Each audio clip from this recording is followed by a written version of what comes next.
Hi, it's HardReset, and today I'll show you how to enable hidden developer option on VIVO V50.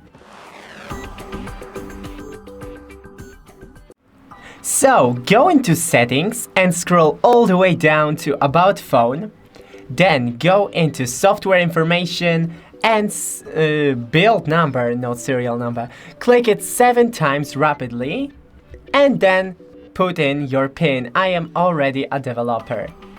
So right now, when we go into settings, we can scroll to the bottom and there should be somewhere a developer settings. Maybe, oh yeah, developer options. So here we can, for example, USB debugging,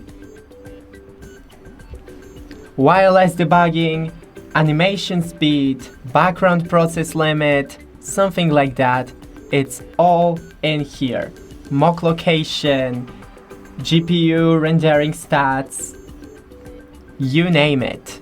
So for example, bug report shortcuts, disable add authorization timeout, verify bytecode of debugging apps, enable GPU debug layers, disable default frame rate for gamers, etc.